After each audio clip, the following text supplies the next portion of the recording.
और हम देखेंगे कि हमारा कृष्णा कॉन्शियस मूवमेंट पूरा रूप गोस्वामी पर बेस्ड है। रूप गोस्वामी की टीचिंग्स पर, रूप गोस्वामी के द्वारा ही स्थापित करा गया है। और प्रभुपाद लिखते हैं रूप गोस्वामी की अध्यक्षता में चल रहा है। इसका अर्थ पता है क्या है? हम जो भी कार्य कर रहे हैं उसकी रिपोर्ट कहाँ जा रही है? रूप हम्म। गोस्वामी के पास। तो हम क्या नोट्स बना रहे हैं, दिन में क्या सेवा कर रहे हैं, हमारे इंचार्ज कौन है, हमें इसलिए बोला जाता है रूपानुगम भक्तास, कि हम रूप गोस्वामी के पदम चिन्हों पर चल रहे हैं, उन्हीं के दिखाए हुए रास्ते पर चल रहे हैं। इसीलिए हमने इस बुक को चूज करा है कि पहले हम ये पढ़ेंगे, क्योंकि स्वयं रूप गोस्वामी ने लिखी है ये और प्रपाद ने कमेंट्री दी है। तो रूप गोस्वामी प्रभुपाद को 10 10 सेकंड के लिए हम प्रार्थना करेंगे कि हम जो भी पढ़ें उसको समझ पाएं और अपने जीवन में उतार पाएं।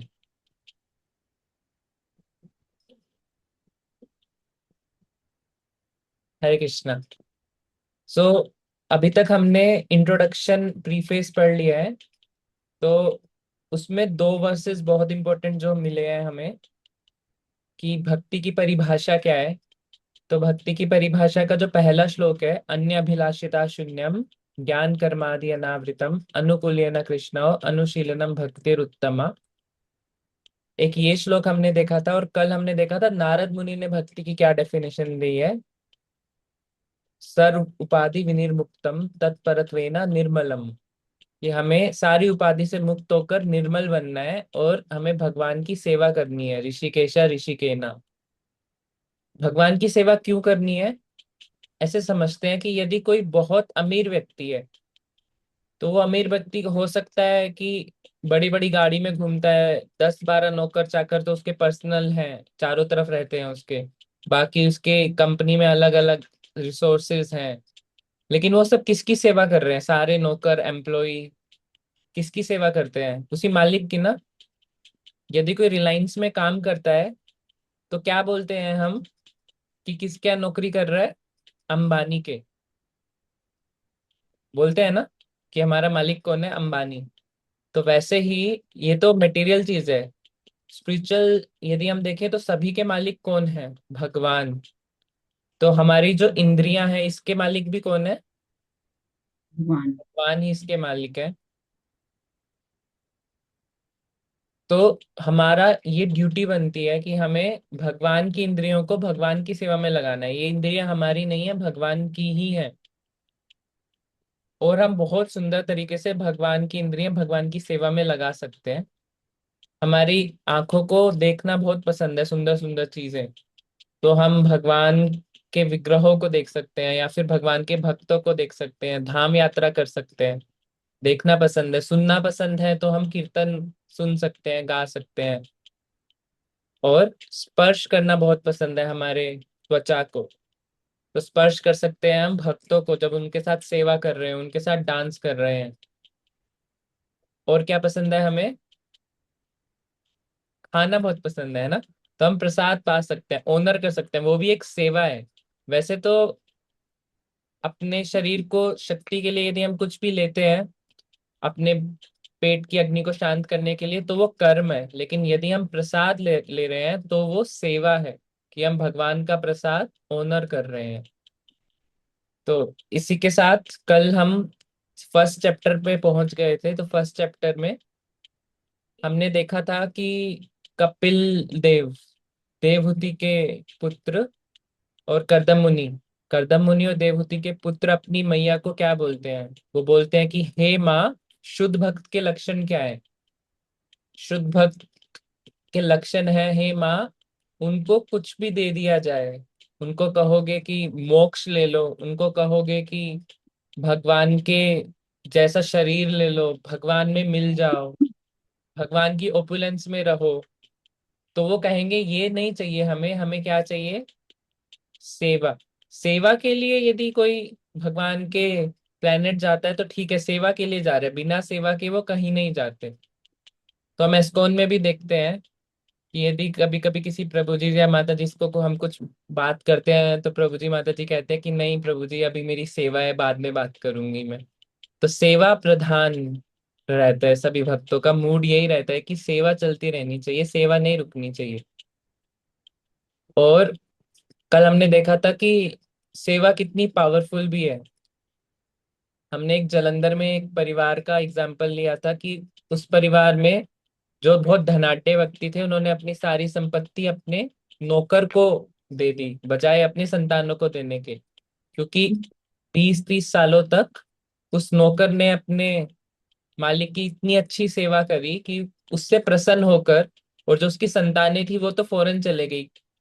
पंजाब में तो बहुत, चंडीगढ़ पंजाब में तो बहुत कल्चर है ना, कहाँ जाना है उन्हें? कनाडा जाना है, कनाडा। कनाडा नहीं जाना, कनाडा जाना है ना। यूएस जाना है उनको, ऑस्ट्रेलिया जाना है। तो उनकी संतानें तो बाहर चली गई, तो उन्होंने अपनी सारी संपत्ति अपने नौकर के नाम करके गए वो। ऑल्दो उनके संतान आए थे, और मैं सच्ची बात बता रहा हूँ ये, मतलब कुछ मनगढ़ंत नहीं है, ये बिल्कुल सच्ची बात है। आंखों देखा हाल है कि सारी संपत्ति नौकर को मिली। तो सेवा कितनी पावरफुल है। तो भगवान में भी देखते हैं हम। एक बार भगवान के पुत्र कुछ गलत कार्य कर रहे थे, तो भगवान ने उनको पनिशमेंट दी थी, उनका वध कर दिया था। किसी को पता है किनका वध करा था भगवान ने? राम के पुत्र हरे कृष्णा। गणेश जी। गणेश जी। आ, गणेश जी शिव जी, पार्वती मैया ने बनाए थे, लेकिन मैं भगवान विष्णु का एग्जाम्पल जो कृष्णा बुक में आता है उस। राम का प्रभु जी। हाँ जी। राम। श्याम। श्याम। नो आइडिया माता जी। चलो, आपने वो सुना है जब वरहादेव आए थे, तो उन्होंने धरती मैया को उठाया था, है ना? तो भगवान भगवान है। भगवान अपनी इंद्रियों से कुछ भी कर सकते हैं, आंखों से प्रसाद पा सकते हैं, है ना? केवल देखने मात्र से पोषण कर सकते हैं। तो जब उन्होंने धरती मैया को उठाया था वरादेव ने, तो उनसे धरती मैया का एक पुत्र हुआ था, यानी कि भगवान और धरती मैया का एक पुत्र हुआ था। लेकिन भक्त अच्छा था वो, लेकिन एसोसिएशन उसने लिया था असुरों का। तो सारे गलत काम कर लिए थे उसने। नाम है नरकासुर। तो अच्छा। भगवान ने अपने पुत्र का भी वध करा था, ये दिखाने के लिए कि चाहे कोई मेरा पुत्र भी हो ना, यदि गलत काम करेगा तो फिर मैं कोई डिफरेंशिएट नहीं करूंगा कि ये मेरा पुत्र है, मैं उसको पनिशमेंट दूंगा। लेकिन अदरवाइज कोई भगवान का पुत्र नहीं है, सब भगवान के पुत्र हैं। लेकिन हमने अभी ये जो शरीर लिया है, हमारी मटेरियल बॉडी, हो सकता है कि कहीं और से लिया, किसी और पिता से डायरेक्टली, भगवान के थ्रू नहीं आए हम, है ना? तो अगर हम भगवान की सेवा कर रहे हैं तो भगवान ये नहीं देखेंगे कि ये तो किसी और की संतान है। इस भौतिक जगत में बहुत देखा जाता है ना कि ये तो दूसरे की संतान है, ये मेरी संतान है। लेकिन भगवान डिफरेंशिएट नहीं करते। यदि कोई भगवान की सेवा कर रहा है तो भगवान भक्त वत्सल है। और यदि कोई भगवान की अवहेलना करता है, उनके नियमों का पालन नहीं करता, तो चाहे उनका स्वयं पुत्र ही क्यों ना हो, एग्जाम्पल देने के लिए उन्होंने अपने पुत्र का वो लीला रची और अपने पुत्र का वध करा। तो आज हम स्टार्ट करेंगे कि भक्ति की करेक्टरिस्टिक्स क्या होती हैं। जब भी हम भक्ति करते हैं तो हमें क्या इंस्टॉलमेंट में फल मिलता है, जो कि अपने आप मिल जाता है, हमें मांगना नहीं पड़ता। तो हमने कल पढ़े थे, तो पहला फल क्या मिलता है एक भक्त को? ये हम इसको अगर हम एक जगह और से देखना चाहें तो वहां से भी देख सकते हैं। चेतो दर्पणम मार्जनम में भी आता है कि जब कोई चैंटिंग करता है तो पहला फल उसे क्या मिलता है? चेतो दर्पणम मार्जनम। नेक्स्ट लाइन क्या आती है? महादावरणे निर्वापन। कि पहला फल उसको मिलता है कि उसका हृदय क्लीन होता है, चेतो दर्पण हो जाता है उसका। दूसरा फल क्या मिलता है उसको? भव इस महादावा अग्नि निर्वापनम। जो उसके अंदर अग्नि जल रही है, अग्नि किस चीज की? भौतिक डिससेटिस्फेक्शन की, और किस चीज की अग्नि जल रही है हमारे अंदर? हम भौतिक कामनाओं की भौतिक कामनाओं की प्रभु जी। भौतिक कामनाओं की, और डिप्रेशंस की, एंगर, है ना, और डिससेटिस्फेक्शन, कुछ भी चीज पसंद नहीं आती, या फिर माइंड इतना परेशान करता है किसी चीज पे फोकस नहीं कर पाते, है ना, या छोटी छोटी बातों को माइंड क्या करता है, पूरा बहुत बड़ा के बताता है। कोई प्रॉब्लम होती नहीं है लेकिन हमें लगता है हम बहुत बड़ी प्रॉब्लम में आ गए हैं। ये माइंड का कार्य है, छोटी छोटी बातों को बड़ा बना देता है। हुए प्रभु जी ने मेरे को ऐसे क्यों बोल दिया, माता जी ने मुझे ऐसे क्यों बोल दिया, पता नहीं क्या होगा, ये अब लोग मेरे बारे में क्या सोचेंगे। तो छोटी छोटी बातों को माइंड क्या करता है, मैग्नीफाइंग ग्लास की तरह बड़ा बना देता है। लेकिन यदि कोई भक्ति करता है तो उसको पहले इंस्टॉलमेंट में क्या मिलता है, उसकी जो दावाग्नि है वो शांत हो जाती है। वो शांत हो जाती है। और केवल दावाग्नि, हमारे भौतिक कल्मश वाली दावाग्नि समाप्त नहीं होती, जन इटर्निटी के लिए समाप्त हो जाती है, यानी कि उसको फिर कभी जन्म मृत्यु जरा व्याधि में नहीं आना इससे पड़ेगा। भी परिवर्तन। एक तो होता है ना कि डॉक्टर ने दवाई दे दी, कुछ टाइम के लिए आराम आ गया, फिर थोड़े दिन बाद फिर से घुटने में दर्द हो गया, ये तो टेम्परेरी है। लेकिन जब भगवान देते हैं किसी को, तो भगवान हमेशा हमेशा के लिए उनके सारे बंधन हर लेते हैं। तो इसलिए पहली जो इंस्टॉलमेंट आती है वो क्या आती है, क्लेशाग्नि। क्या क्या शब्द आता है, कल हमने पढ़ा था? कलेश धनत्वम। हाँ जी। आदि कलेश भौतिकता में आध्यात्मिक। एक सेकेंड, मेरे को एक मिनट देना, मैं चार्जर ढूंढ रहा हूँ। कलेश घनत्वम। एक मिनट में कलेश आपको राहत। देख के ना।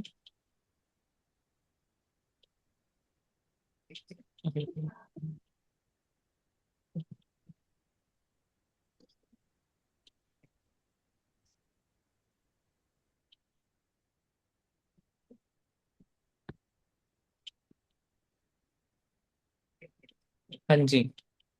तो पहला है कि जब कोई शुद्ध भक्ति करता है तो जितने भी भौतिक कल्मश होते हैं उससे उसका निवारण हो जाता है। तो कल हमने पढ़ा था, इसको क्या बोलते हैं हम? आदि भौतिकता। आदि भौतिक तो बोलते हैं, बट भक्ति रसामृत सिंधु में कल हमने 6 पॉइंट्स पढ़े थे, तो उसमें एक स्पेसिफिक वर्ड आया क्लेशाग्नि। क्लेशाधनतम। क्लेशाधनंतम। क्लेशाग्नि का अंत, अंत हो जाता है। तो कल माता जी ने एक पीडीएफ भी शेयर करी है, उसमें भी ये वर्स लिखा हुआ है कि क्या 6 लाभ मिलते हैं जब भी कोई भक्ति करता है। ये वाला वर्स है,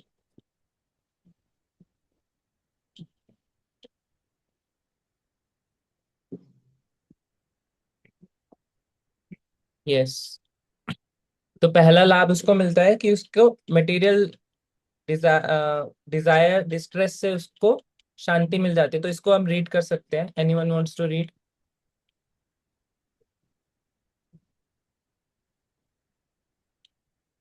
रम्या विष्णुप्रिया माता जी, आप रीड करना चाहेंगे? हरे कृष्णा प्रभु जी, सादर प्रणाम। प्रभु जी आप शेयर कर रहे हैं क्या? माता जी हिस्ट्री का पीडीएफ नहीं है आ, कहाँ से रीड करना है प्रभु जी? अब बुक में से? हाँ जी।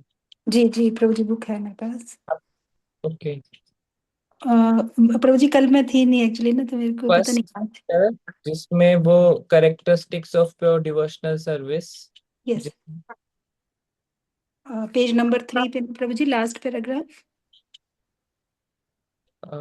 पेज नंबर, यस, जो जिसमें relief from material distress 6 pointers के बाद स्टार्ट होता है वो क्लेशाग्नि। ओके ठीक है प्रभु जी। भौतिक क्लेश से राहत, क्लेश घनत्वम। भगवत गीता में भगवान कहते हैं कि मनुष्य को चाहिए कि वह अन्य सारे कार्यों को त्याग कर उनकी शरण में जाए। वहीं भगवान यह भी वचन देते हैं कि वे शरणागत जीवों को सारे पाप कर्मों के फल से बचाएंगे। श्रील रूप गोस्वामी कहते हैं कि पाप कर्मों से जो कष्ट उत्पन्न होते हैं वे स्वयं वर्तमान पापों तथा विगत जीवन में हमारे द्वारा किए गए पापों दोनों ही के कारण होते हैं। सामान्यतया जीव अज्ञान या अविद्या के कारण पाप कर्म करता है, किंतु पाप कर्मों के फल से बचने के लिए अज्ञान कोई बहाना नहीं हो सकता। पाप कर्म दो प्रकार के होते हैं, वे जो प्रौढ़ पक्व होते हैं यानी प्रारब्ध, और वे जो प्रौढ़ नहीं होते यानी अप्रारब्ध। वर्तमान में हम जिन पाप कर्मों के कारण कष्ट भोग रहे हैं वे प्रौढ़ या प्रारब्ध कहलाते हैं। वे सब पाप कर्म जो हमारे भीतर संचित हैं और जिनके लिए हमने अभी कष्ट नहीं भोगा है अप्रोढ़ या अप्रारब्ध माने जाते हैं। उदाहरणार्थ, हो सकता है कि किसी मनुष्य ने अपराध किए हों, किंतु वह अभी तक उनके लिए बंदी ना बनाया गया हो, किंतु जो ही उसका पता चल जाएगा क्यों ही वह बंदी बना लिया जाएगा। इसी प्रकार हम अपने कतिपय पाप कर्मों के द्वारा भविष्य में होने वाले कष्टों की प्रतीक्षा करते हैं, और कुछ ऐसे पाप कर्म हैं जो प्रौढ़ या प्रारब्ध होते हैं जिनके कारण हम इस समय कष्ट भोगते हैं। इस प्रकार पाप कर्मों एवं तज्जनित कष्टों की श्रृंखला बन जाती है और बद्ध जीव इन पापों के कारण जन्म जन्मांतर कष्ट उठाता रहता है। वह अपने वर्तमान जीवन में विगत जीवन के पाप कर्मों के फलों के कारण कष्ट भोगता है और साथ ही अगले जीवन के लिए अधिक कष्टों को मोल लेता रहता है। जब कोई किसी जीर्ण रोग से पीड़ित रहता है, किसी मुकदमे में फंस जाता है, किसी निम्न कुल में जन्म लेता है या अशिक्षित रह जाता है अथवा बदसूरत दिखता है, तो इन्हें प्रौढ़ या प्रौढ़ पाप कर्मों अथवा प्रारब्ध का प्राकट्य जानना चाहिए। हरे कृष्णा। हरे कृष्णा प्रभु जी। थैंक यू माता जी फॉर रीडिंग। तो प्रभुपाद बता रहे हैं कि हमें पापों का फल क्यों मिलता है, क्योंकि हमने कोई पाप करे थे, इसीलिए उससे उसके लिए हमें पनिशमेंट मिल रही है। तो ये पनिशमेंट दो प्रकार की होती है, एक होते हैं प्रारब्ध और एक होता है संचित कर्म। जरा इसको समझते हैं। जैसे महाराज जी बताते हैं, जैसे समझिए कि हमारा एक बैंक अकाउंट है। बैंक अकाउंट में हमारे सारे कर्म हैं, चाहे वो अच्छे हैं बुरे हैं। तो वो बैंक अकाउंट में है, अभी हमारे पास नहीं है कैश। हमें पता है हमारे हैं वो, बट हमारे पास नहीं है। लेकिन अगर हम एटीएम लेके उसका विड्रॉल करा दें कुछ कुछ पैसों का, तो जो विड्रॉल अमाउंट होगा ना उसको बोलेंगे प्रारब्ध, जो कैश हमारे हाथ में आ गया। तो प्रारब्ध क्या होता है, जब भी हमें जन्म लेना होता है तो हम कुछ विड्रॉल कराते हैं अपने बैंक अकाउंट से, अपने कर्मों में से। अगर जो हमने विड्रॉल कराया उसमें ऐसा रहा कि पुण्य कर्म ज्यादा विड्रॉल हो गए, तो हो सकता है कि हम थोड़ी अच्छी लाइफ जिएंगे, स्टैंडर्ड ऑफ लिविंग हाई होगा, धन की कमी नहीं होगी, सुंदर होंगे, अच्छे पेरेंट्स होंगे।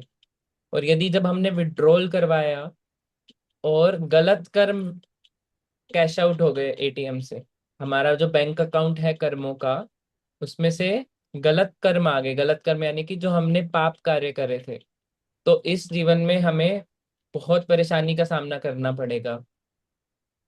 लेकिन समझदार व्यक्ति ऐसे सोचते हैं कि अच्छा है, प्रारब्ध अगर पाप अगर हमें दुख मिल रहा है तो फटाफट प्रारब्ध कट रहे हैं। भक्त यही सोचते हैं कि प्रारब्ध कट रहे हैं, जल्दी जल्दी कट जाएंगे तो अच्छा है। और ब्रह्मा जी क्या बोलते हैं इसी को, कि ब्रह्मा जी 10वें स्कंद में बोलते हैं कि जो एक भक्त होता है वो क्या करता है, वो जितने भी उसे पनिशमेंट मिल रही है पाप कार्यों के लिए उसको सहता है, और सहते हुए भगवान को प्रार्थना करता है कि हे भगवान कब आपकी कृपा मिलेगी। और जब वो भक्त ऐसे करता है तो वो क्या बन जाता है, भगवान का कृपा। यस माता जी। यस, सॉरी प्रभु जी। अधिकारी बन जाते हैं प्रभु जी उनके। यस, जैसे माता जी ने बताया वो अधिकारी बन जाता है भगवान की कृपा प्राप्त करने के लिए। तो ये वर्ष बहुत फेमस है, किसी को ये वर्ष याद है 10वें स्कंद से? यस प्रभु जी। तत्ते अनुकंपाम सुसमीक्षमाणम्। यस, तत्तेनुकंपा सुसुमिक्षमानम भुंजानेव आत्माकृत विपाकम हृत्वाक वपुभिर्विद्धन् नमस्ते जीविते सो मुक्ति पदे सा दाय भाग। तो मैं ये वर्स डाल दूंगा ग्रुप में, आप चाहे तो इसको महाराज के चैनल में सर्च करके, महाराज ने एक वर्स पे I think more than 50 lectures ले चुके हैं, वो सिर्फ एक वर्स से, ये इतना फेमस वर्स है भक्ति के लिए। और प्रपात बताते हैं कि पाप कार्य करने का कारण क्या होता है। तो बहुत आसानी से समझ सकते हैं, एक स्टूडेंट है, वो पढ़ नहीं रहा है, उसे उसे लग रहा है कि खेलूंगा मैं तो मेरा हित होगा। तो क्या है कारण, वो क्यों नहीं पढ़ रहा है? समझदारी में कमी है, वो लॉन्ग टर्म नहीं सोच रहा है, वो अपना प्रेजेंट देख रहा है कि प्रेजेंट में बस मजे आने चाहिए। तो प्रेजेंट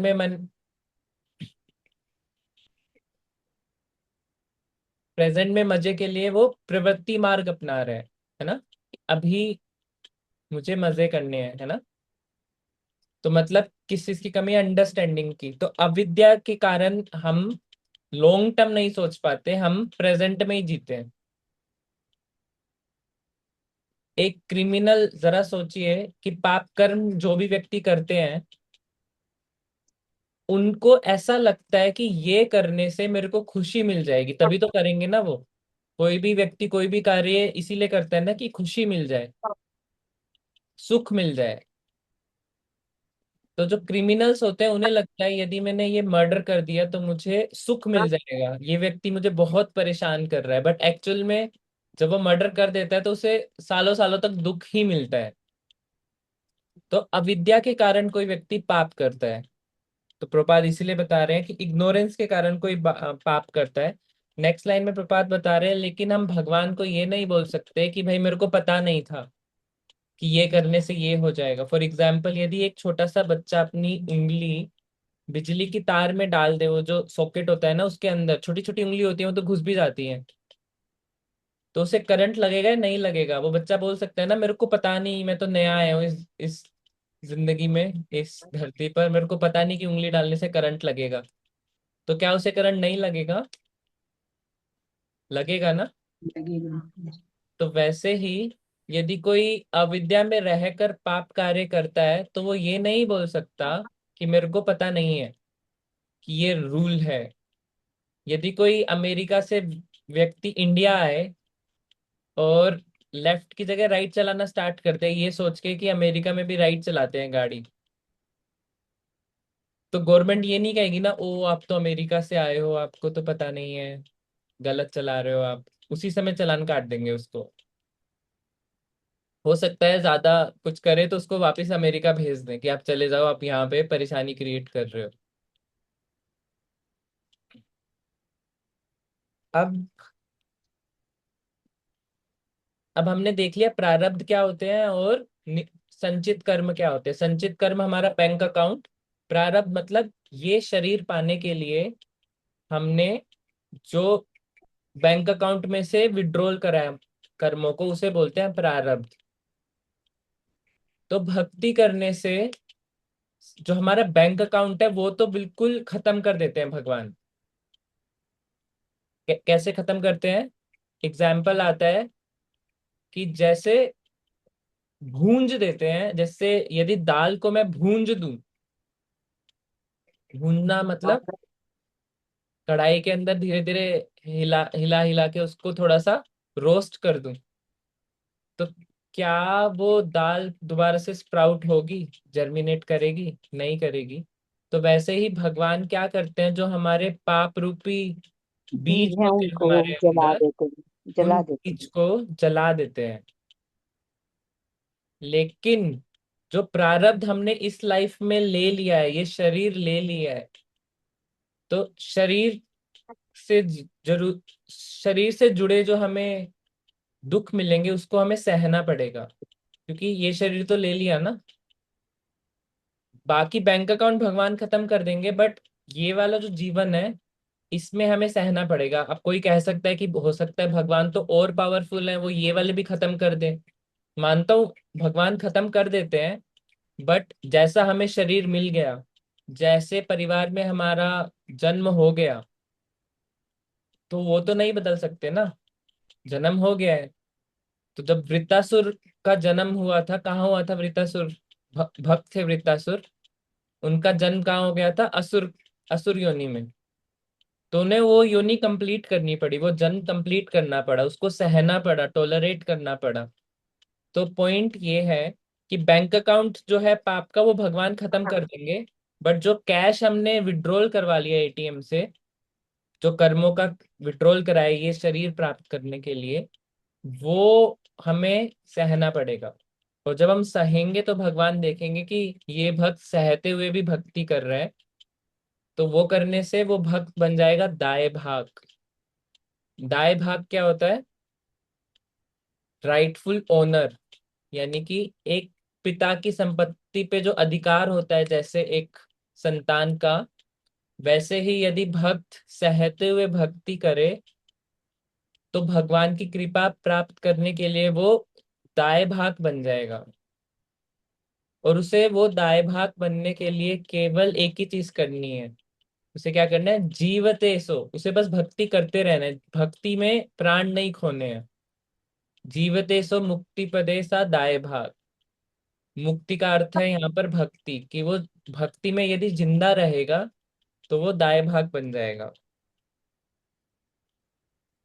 और एक और इम्पोर्टेंट बात, यदि किसी ने बहुत गलत कर्म करे पिछले जन्मों में, तो इस शरीर में कैसे दिखते हैं, मतलब क्या ऐसी परेशानी होती है जिसे हम बोल सकते हैं कि पिछले जन्म में उसने कर्म अच्छे नहीं करे थे? सबसे पहले तो आता है यदि उसको कोई बीमारी हो जाए, बहुत क्रोनिक बीमारी, तो वो पूरी जिंदगी सिर्फ डॉक्टर के चक्कर ही लगाता रहेगा। वो जिंदगी ऑलमोस्ट नरक ही बन जाती है। दवाइयां खाओ, डॉक्टर के चक्कर लगाओ। और यदि किसी को कोई केस में फंस जाए, वो यदि कोई किसी लीगल केस में फंस गया, तो भी उसकी जिंदगी नरक बन जाती है, क्योंकि पूरी जिंदगी अब उसको बस कोर्ट के चक्कर लगाने हैं। और क्या लक्षण होते हैं बुरे कर्म के, पिछले जन्म में बुरे कर्म के? यदि बुरे। किसी ने जन्म लिया बहुत डिग्रेडेड फैमिली में, जहाँ पर बहुत डिग्रेडेड फैमिली है, हो सकता है लक्ष्मी की कमी हो, या फिर खान पान अच्छा ना हो, या फिर माइंडसेट अच्छा ना हो, तो समझा जाता है कि पुराने जीवन में कर्म अच्छे नहीं थे। या फिर कोई अनएजुकेटेड ही रह गया, या फिर बहुत भद्दा दिखता है, मतलब उसका जो फेस है वो बहुत ही बदसूरत है, तो हम समझेंगे कि उसके पिछले कर्म अच्छे नहीं थे पिछले जीवन के। बट ये सब मटेरियल है। यदि कोई भक्ति करता है तो उसे चाहे कैसा भी परिवार मिला हो, कैसा भी उसका शरीर मिला हो, कैसा भी उसके साथ कुछ भी हो, भगवान बोलते हैं अपि चेतसु दुराचारो, कि वो कैसा भी व्यक्ति हो, बुरे से बुरे कार्य करता हो, तब भी भगवान बोलते हैं उसको भक्त माना जाएगा यदि वो मेरी भक्ति करेगा तो। भजते माम अनन्य भाग, कि वो यदि वो मेरी भक्ति करेगा तो उसको साधु मानना है, भगवान बोल रहे हैं। साधु, हाँ। साधुरेव समन्तव्य सम्यक व्यवसितो ईसः। और इसके अलावा पुराणों में आता है कि यदि कोई भगवान का नाम एक बार ले ले, केवल एक बार नाम लेने से वो भक्त भगवान के अर्च विग्रह की पूजा कर सकता है, चाहे फिर उसने मीट ईटर्स के घर ही क्यों ना जन्म लिया, और डॉग ईटर्स के घर। और डॉग ईटर्स को क्या बोलते हैं संस्कृत में? सुनी जे चांडाल। स्वपाके चंडाल है ना, चंडाल। चांडाल। भगवत गीता में भी बोलते हैं शुनि चेवा स्वपाके च। स्वपाके मतलब जो पका के खाता है, किसको? डॉग्स को। चल। सुनी। लेकिन यदि कोई ऐसा भी व्यक्ति है और यदि वो भक्ति कर रहा है, तो केवल इसी जन्म में ही वो प्योर होके भगवत धाम जा सकता है, उसे दूसरा शरीर लेने की जरूरत नहीं है, केवल वन लाइफ इज एनफ। तो हमारे जो ऋत्विक भाई बहन हैं, हमारे ऋत्विक गॉड ब्रदर्स जो प्रपात को फॉलो करते हैं, उन ऋत्विक्स का मानना है कि एक जन्म काफी नहीं है, अभी हम धीरे धीरे प्योर होंगे। इसलिए वो मानते हैं कि कोई भी प्योर नहीं है, कोई भी गुरु बनने के लायक ही नहीं है, इसलिए वो केवल प्रभुपाद को गुरु मानते हैं। वो समझते हैं कि और कोई प्योर है नहीं, अभी उनको बहुत सारे जन्म लगेंगे प्योर बनने में। तो वो थ्योरी गलत है, ऋत्विक थ्योरी। एक वन लाइफ इज एनफ, हमें भगवान के पास जाने के लिए वन लाइफ नहीं, वन मोमेंट इज एनफ, एक क्षण भी काफी है भगवान के पास जाने के लिए। बट वो क्षण, जब हम मृत्यु के समय हमें भगवान यदि याद आ जाए तो वो क्षण भी काफी है। और यदि किसी ने पूरी जिंदगी में भगवान को याद करा है तो फिर आखिरी क्षण में फिर भगवान रेसिप्रोकेट करके भगवान याद करेंगे। तो जैसे भी हो, भक्तों की कृपा से, भगवान की कृपा से, गुरु की कृपा से एक लाइफ इज एनफ। खुद के बल पर नहीं, बट गुरु के बल पर, शास्त्रों के बल पर, भक्त संघ के बल पर। और ये जो भक्ति का रूप गोस्वामी के द्वारा प्रोसेस है, प्रोसेस का अर्थ क्या होता है? प्रोसेस मतलब फॉलो करोगे तो रिजल्ट मिलेगा। प्रोसेस मतलब फॉलो करोगे तो रिजल्ट मिलेगा। फॉलो करेगा अर्थ क्या है कि यदि हमें जो जो इंस्ट्रक्शंस मिले हैं, यदि हम उसको फॉलो करेंगे तो रिजल्ट मिलेगा। जैसे यदि आपको एक प्रोसेस पता चल जाए कि आधार कार्ड कैसे बनाते हैं या बैंक अकाउंट कैसे खोलते हैं, तो उसका एक प्रोसेस है, फॉर्म भरो, कुछ आईडीज दो, है ना, कुछ लक्ष्मी दो अकाउंट में जमा कराने के लिए, तो बैंक अकाउंट खुल जाएगा। तो प्रोसेस है। लेकिन उसका रिजल्ट किसको मिलता है? बैंक अकाउंट किसका खुलता है? जो फॉर्म भरेगा। तो वैसे ही भक्ति एक प्रोसेस है ना। इसको इसलिए जो स्टार्टिंग की जो भक्ति होती है उसे क्या बोलते हैं? वैदी भक्ति। जो पद्धति प्रभु जी। पद्धति भी बोलते हैं, प्रगति प्रगति। यस। वो पद्धति धीरे धीरे बढ़ते हुए प्रेम की तरफ जाती है। लेकिन इसकी बस एक ही कंडीशन है, कोई कंडीशन नहीं है कि आपको आईएएस बनना है, आपके पास धन होना चाहिए, सूरत होनी चाहिए, बहुत धनाढ्य होना चाहिए, नहीं, कोई कंडीशन नहीं है। बहुत इंटेलिजेंट होना चाहिए, नहीं, केवल एक ही कंडीशन है। और वो कंडीशन क्या है? प्रोसेस को फॉलो करना है। प्रोसेस मतलब जो भी संभव है, यदि 16 माला कर रहे हो संभव है तो हेल्थ, है ना, संभव तो हो जाता है, उसको बस प्रायोरिटी में लाना पड़ता है। और क्या करना है? भक्तों का संग करना है, कुछ लेक्चर सुनने हैं, जब भी टाइम मिले तो थोड़ी सी सेवा कर देनी है गुरु की, भक्तों की। बस ये सिंपल सा प्रोसेस है, चैंटिंग, फीस्टिंग, डांसिंग। कुछ ऐसे कुछ बड़ा सा प्रोसेस नहीं है कि आपको हजारों सालों तक एक ही जगह बैठना है, ऐसा कुछ भी नहीं है, सिंपल सा प्रोसेस है। बट इसका रिजल्ट किसको मिलेगा? जो फॉलो करेगा। इसलिए बोला जाता है भक्ति सिंपल फॉर द सिंपल। ये भक्ति है, बहुत सिंपल है, बट सिंपल लोगों के लिए जो सिंपली उसको फॉलो करते हैं। लेकिन कुछ जो लोग फॉलो नहीं करते, बहुत एडवांस हो जाते हैं, इतने एडवांस हो जाते हैं कि फॉलो करना बंद कर देते हैं, तो उनको रिजल्ट नहीं मिलेगा। ऑफ कोर्स अगर कोई प्योर डिवोटी है, वो अलग सिचुएशन में जाता है, उनकी बात नहीं कर रहे हैं हम। मैं अपनी बात कर रहा हूँ कि यदि मैं प्रोसेस फॉलो करूंगा तो मिलेगा, नहीं करूंगा तो नहीं मिलेगा। Yes, we can read next paragraph.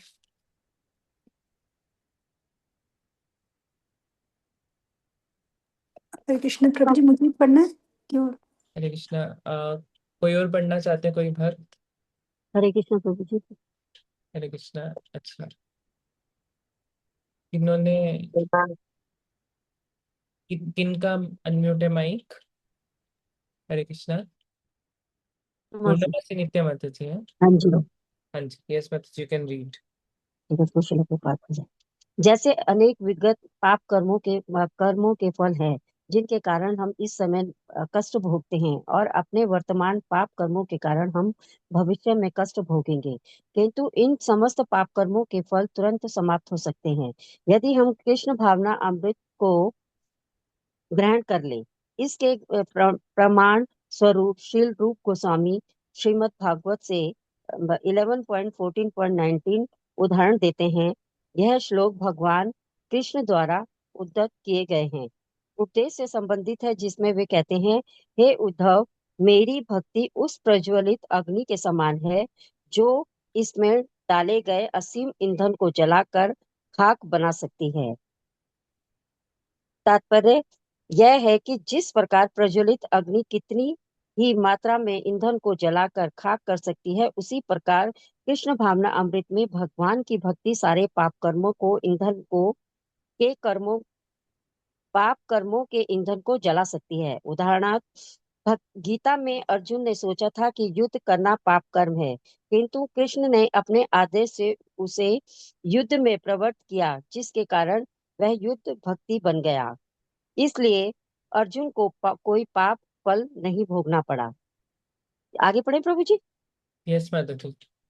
Srila रूप गोस्वामी श्रीमद् भगवत से 3.33.6 एक अन्य श्लोक उद्धृत करते हैं कि जिसमें देवहूति अपने पुत्र कपिल देव को संबोधित करते हुए कहती है, हे भगवान, श्रवण कीर्तन आदि 9 प्रकार की भक्ति होती है। जो भी आपकी लीलाओं का श्रवण करता है, आपकी महिमा का कीर्तन करता है, आपको नमस्कार करता है, आपका चिंतन करता है, और इस तरह 9 प्रकारों में से किसी भी प्रकार की भक्ति करता है, वह तुरंत यज्ञ करने का पात्र बन जाता है, भले ही उसका जन्म चंडाल कुल में ही क्यों ना हुआ हो। अतएव यह कैसे संभव हो सकता है कि जो पूर्ण कृष्ण भावना अमृत की भक्ति में संलग्न रहता है, वह शुद्ध न बन चुका हो। ऐसा क्यों ऐसा हो नहीं सकता। जो व्यक्ति कृष्ण भावना अमृत तथा भक्ति में संलग्न रहता है, वह भौतिक पाप कर्मों के सारे कल्मशों से अवश्य में वो मुक्त हो चुका होता है। इसलिए भक्ति में पाप कर्मों के सारे फलों को निरस्त करने की शक्ति होती है। तो भी वह तो भी भक्त सदैव सतर्क रहता है कि उससे किसी तरह का पाप कर्म होने ना पाए। यह उसकी भक्ति होने के नाते विशेष पात्रता है।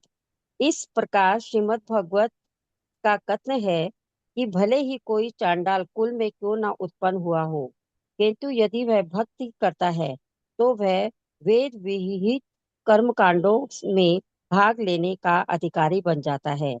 इस कथन में यह प्रच्छन्न है कि चांडाल कुल में उत्पन्न व्यक्ति सामान्यतः यज्ञ संपन्न करने के योग्य नहीं होता। इन वेद विहित कर्म कांडों को संपन्न करने का भार पुरोहित वर्ग पर है, जिसे ब्राह्मण वर्ण कहते हैं। बिना ब्राह्मण हुए कोई इन संस्कारों को संपन्न नहीं कर सकता। मनुष्य अपने पूर्व विगत कर्मों के कारण ब्राह्मण कुल में या चांडाल कुल में जन्म लेता है। यदि कोई व्यक्ति चांडाल कुल में जन्म लेता है, तो इसका अर्थ है कि उसके सभी विगत कर्म पापपूर्ण थे। किंतु यदि ऐसा व्यक्ति भी भक्ति मार्ग को अंगीकार करके भगवान के पवित्र नामों हरे कृष्ण कृष्ण कृष्ण हरे हरे, हरे राम राम राम हरे हरे का कीर्तन करता है, तो वह तुरंत कर्मकांड करने का पात्र बन जाता है। इसका अर्थ यह हुआ कि उसके सारे पाप कर्म तुरंत निष्प्रभावित हो जाते हैं। पद्म पुराण में कहा गया है कि पाप रीडिंग हरे कृष्ण। हरे कृष्णा प्रभु जी, प्रणाम प्रभु जी। ओके,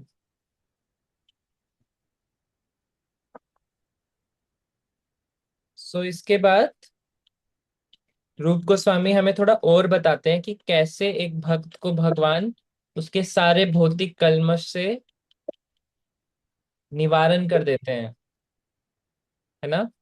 उसको डिवाइन क्वालिटीज दे देते हैं, उसके अंदर जो भी कमी थी उसको पूरा कर देते हैं, ताकि वो भक्त भक्ति कर सके।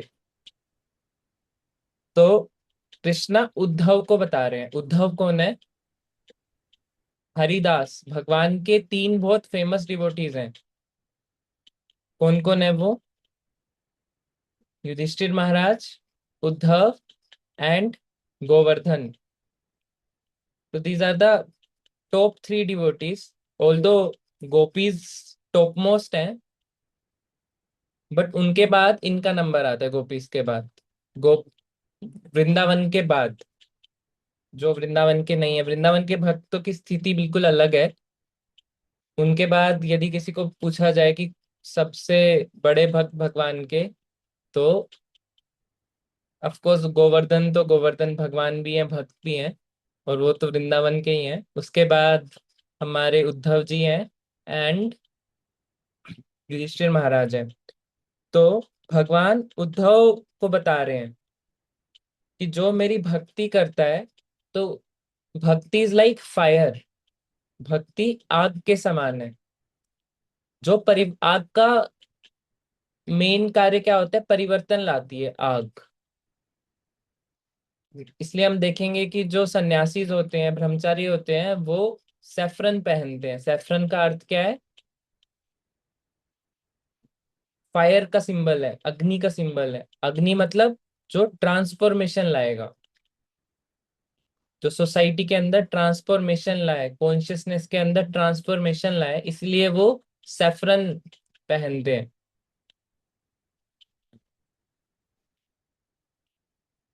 तो जो भगवान की भक्ति है, वो एक अग्नि के समान है, जिसमें जितना भी पाप कर्म डाल दिया जाए, वो भुंज जाएगा, जल जाएगा। जितने भी हमारे पाप के बीज हैं, वो सब भुन जाएंगे।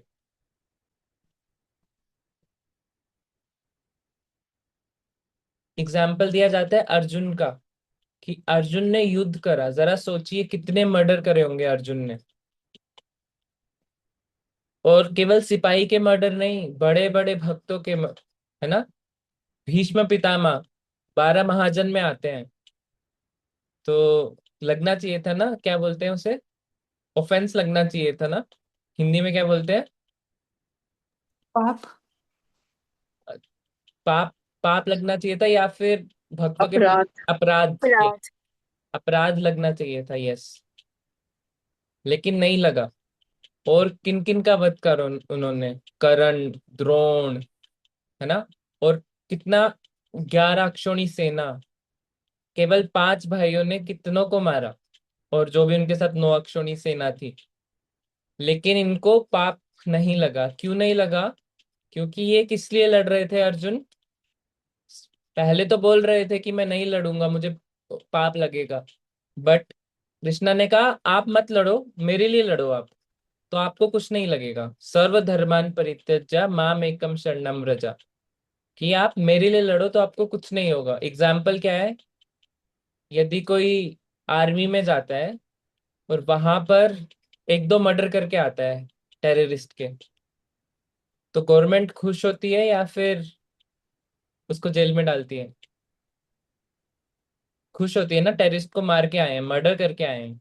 लेकिन ऑन ड्यूटी थे, सर्विस के लिए करा, तो कोई पाप नहीं लगेगा। ऑल्दो मेडल मिलेंगे कि आपने अच्छे से मर्डर करा टेररिस्ट का। लेकिन यदि वो घर आया है और उसकी पर्सनली किसी से लड़ाई हो जाए और वो किसी का मर्डर कर दे, तो अब हो सकता है होगा ही होगा, अब उसको जेल में डाल दिया जाएगा, क्योंकि वो खुद की संतुष्टि के लिए उसने कोई पाप कार्य करा। तो यदि कोई भगवान की संतुष्टि के लिए कुछ भी करे, तो उसको कोई नेगेटिव रिएक्शन नहीं लगेगा। इसी को बोलते हैं बुद्धि योग। यदि भगवत गीता में हमने कर्म योग देखा, हमने ज्ञान योग देखा, लेकिन सबसे हाईएस्ट जो मैं समझ पाया वो होता है बुद्धि योग। कि हम बुद्धि से समझ रहे हैं कि मैं जो भी कार्य कर रहा हूँ वो भगवान की प्रसन्नता के लिए कर रहा हूँ, तो कोई पाप नहीं लगेगा। इसके विपरीत हमारी भगवान में प्रीति बढ़ जाएगी कि हम भगवान की प्रसन्नता के लिए कर रहे हैं। तो कभी कभी ऐसा होता है मॉर्निंग में, हमारे जो स्ट्रीट है पड़ोसी में हो सकता है कि उनके घर के बाहर अच्छे अच्छे फ्लावर्स लगे हुए हैं, तो यदि मैं सुबह सुबह 5 बजे जाके वो तोड़ आता हूँ, तो मुझे कुछ नहीं लगेगा कि भगवान के लिए तोड़े हैं ना, फ्रेश फ्लावर्स। मार्केट से लाओ तो मार्केट से मैं ले तो आएंगे, लेकिन वो मुरझाए हुए मिलते हैं, बिल्कुल फ्रेश तो तोड़ के लाने पड़ते हैं। तो उसमें कोई पाप नहीं लगेगा, क्योंकि हम भगवान की प्रसन्नता के लिए कर रहे हैं।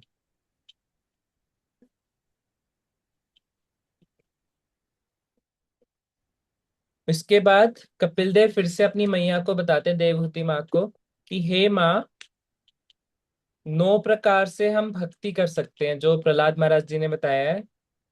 और कोई भी भगवान की जो भक्ति सुनता है या भगवान की ग्लोरीज करता है, भगवान के नाम का प्रचार प्रसार करता है, भगवान के गुण का, है ना, भगवान को प्रणाम करता है, भगवान के बारे में सोचता है, ये करने से यदि वो स्वपाचे, यानी कि डॉग ईटर्स के फैमिली में भी यदि उसने जन्म लिया है, जो कि डॉग्स को खाते हैं, है ना, शुनिचेवा स्वपाके चा, है ना, लेकिन भक्ति करने से वो यज्ञ कर सकता है। भक्ति करने से यानी कि भगवान का नाम लेने से, भगवान का लेक्चर्स भागवतम सुनने से इतना क्वालिफाई हो जाता है कि वो यज्ञ कर सकता है। सुनने में बहुत छोटी बात लग रही है, लेकिन जरा 50 साल पीछे जाएंगे। 50 साल पहले ब्राह्मण इतने स्ट्रोंग थे कि हम ब्राह्मण हैं, हम ही केवल यज्ञ कर सकते हैं। जब प्रभुपाद ने मंदिर बनाया था वृंदावन में, उस टाइम पर सभी उन प्रभुपाद के जो गुरु भाई थे वो बोल रहे थे कि क्या आप ये किनको ले आए हो, क्या बोलते हैं हिंदी में वेस्टर्नर्स को, फिरंगी, मले मलेच्छ बोलते हैं। मलेच्छे, यस, मलेच्छे इसको ले आए हो आप, ये कैसे यज्ञ करेंगे, ये कैसे भक्ति करेंगे, उसके लिए तो आपको ब्राह्मण बनना पड़ेगा। तो महाराज जी ने एक स्टोरी सुनाई थी, है ना, महाराज जी ने एक स्टोरी सुनाई थी कि प्रभुपाद जी का एक शिष्य था। तो जब प्रभुपाद के साथ वो इंडिया में आए थे वृंदावन में, तो उस समय एस्कॉन तो होता नहीं था। तो अगर भक्त को दर्शन करने हैं तो भक्त कहाँ जाएंगे, गोस्वामी टेम्पल में ही जाएंगे। तो ऐसे एक भक्त था जो राधा रमन टेम्पल में जाता था, है ना, और वो वहां जाकर राधा रमन की जो डीटीज विग्रह है उनको देखता रहता था, कितने सुंदर है ना वो। और जो पुजारी है राधा रमन का, वो उस भक्त को देखता रहता था। तो एक हफ्ते तक वो लगातार गया वो भक्त। तो नेक्स्ट डे जब वो गया, तो वहां के पुजारी ने उसको बुलाया और कहा कि अभी आप ये बस देख सकते हो विग्रहों को, यदि आपको इनकी सेवा करनी है तो आपको ये जन्म अंत करना पड़ेगा, आपको भारत में जन्म लेना पड़ेगा। भारत में भी आपको एक ब्राह्मण के घर जन्म लेना पड़ेगा, ब्राह्मण्स में भी आपको गोस्वामी के घर जन्म लेना पड़ेगा, गोस्वामीज में भी आपको हमारी लाइन के जो है वहां पर जन्म लेना पड़ेगा। फिर आप भक्ति कर सकते हो, फिर आप इन विग्रह की सेवा कर सकते हो। तो उस भक्त ने प्रभुपाद को बताया। तो प्रभुपाद ने उनको कहा नेक्स्ट डे आप उनको कहना, क्या कहना, किसी को पता है फेमस पास टाइम है? हरे कृष्णा प्रभु जी उन्होंने ऐसा बोला था ना प्रभुपाद जी ने कि आप उनको बोलना कि अगर आप भक्ति ये करेंगे तो आप अगले जन्म में इस्कॉन के उसमें जन्म लेंगे, इस्कॉन के भक्त बनेंगे, क्या ऐसा कुछ। Yes yes. तो प्रभुपाद ने उनको कहा कि आप उस भक्त को कहा कि आप उनको ये रिस्पॉन्स करना कि जब आप भक्ति करेंगे, ये पूरे जन्म भक्ति करेंगे, जब अगला जन्म लेंगे, फिर आपका जन्म कहीं होगा और भक्त आपको भक्त बनाएंगे, हरि नाम देंगे। और जब आप एस्कॉन से जुड़ोगे, जब तब आप असली में भगवान के नाम सुनकर नाच पाओगे, गा पाओगे, और भगवान की विग्रहों की सेवा कर पाओगे। तब आप ये नहीं देखोगे कि कौन देख रहा है पीछे से, क्योंकि जो पुजारी थे वो यही देखते रहते थे कि एक मलेच्छा देख रहा है भगवान को। नॉर्मली जब भगवान की सेवा करी जाती है तो पुजारी की कॉन्शियसनेस केवल भगवान की तरफ ही होनी चाहिए। जैसे एक माँ सेवा करती है अपने बच्चे की, तो वो नहीं देखती। कभी कभी तो ऐसे भी हालात होते हैं कि माँ को स्तनपान कराना है और माँ ट्रैवलिंग कर रही है, तो माँ कैसे भी करके अपना पल्लू ढक के कैसे भी करके उसको स्तनपान कराती है, वो नहीं देखती कि कौन देख रहा है, मैनेज करती है माँ। तो वैसे ही जब भगवान की सेवा करी जाती है तो ये नहीं देखा जाता कि कौन भगवान को देख रहा है और कौन मुझे देख रहा है। कि कभी कभी प्राइड आ जाता है ना कि मैं भगवान की सेवा कर रहा हूँ और इतने सारे लोग मुझे देख रहे हैं पीछे से। तो निश्चय ही बात है कि थोड़ा सा प्राइड आएगा। तो प्रभुपाद ने कहा था कि जब आप एस्कॉन में जुड़ पाओगे तब आपका प्राइड खत्म होगा, तब आप भगवान की सेवा अच्छे से कर पाओगे। अभी तो प्राइड है ना कि कौन अच्छा फॉरेनर आए हैं वो देख रहे हैं मुझे भक्ति करते हुए।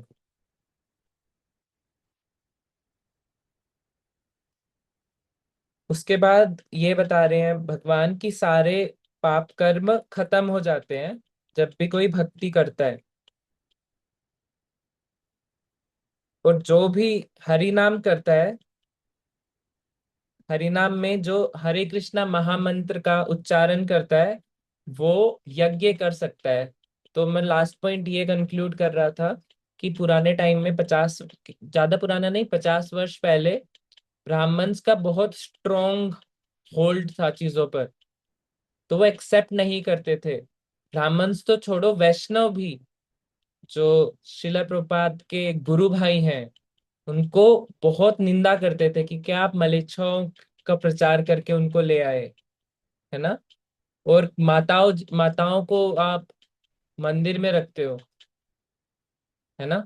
माताओं माताएं तो केवल घर में रहनी चाहिए, आप माताओं को भी प्रचार कर रहे हो, ये क्या कर रहे हो। लेकिन हम शास्त्रों के आधार पर जानते हैं कि भक्ति करने से, चाहे कोई माता हो, प्रभु हो, चाहे कोई अनपढ़ हो, बदसूरत हो, या फिर चंडाल ही क्यों ना हो, वो प्योर हो जाएगा। और इतना प्योर हो जाएगा कि यज्ञ कर सकता है। अब ये बात प्रभुपाद जी के गुरु महाराज जी ने भी कही थी। तो हिज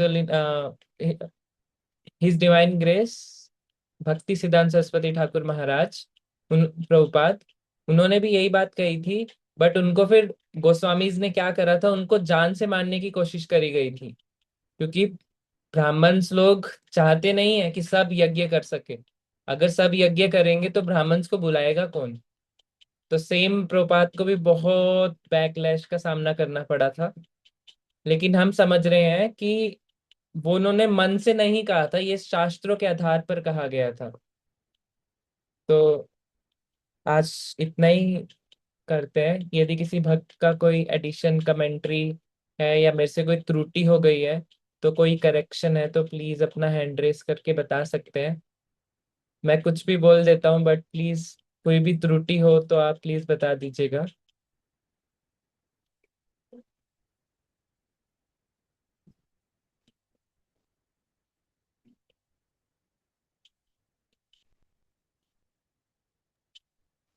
हरे कृष्णा प्रभु जी, प्रौढ़ प्रौढ़ जो आपने बताया था, वो प्रौढ़ वो हुआ ना जो वो कर्म भोग रहा है। मैच्योर, प्रौढ़ मतलब मैच्योर, मैच्योर यानी कि प्रारब्ध जो भोग रहा है। यस। जो भोग रहा है। ठीक हाँ, है। प्रारब्ध।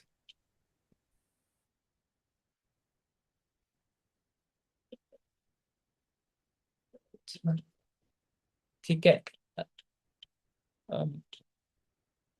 तो आप सभी भक्तों की कृपा से ही ये चल रहा है, तो आप अपना एसोसिएशन देते रहें।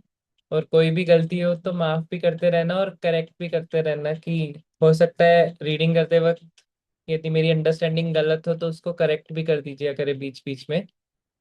और आज हमने मेन टॉपिक ये था हमारा कि भक्ति करने से फर्स्ट कैरेक्टरिस्टिक क्या होती है उसकी, कि एक भक्त को क्लेशाग्नि से राहत मिल जाती है।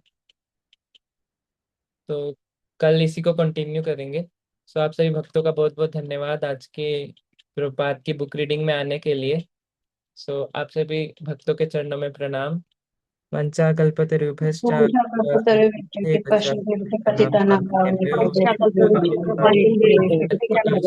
की जय, वैष्णव ठाकुर की जय।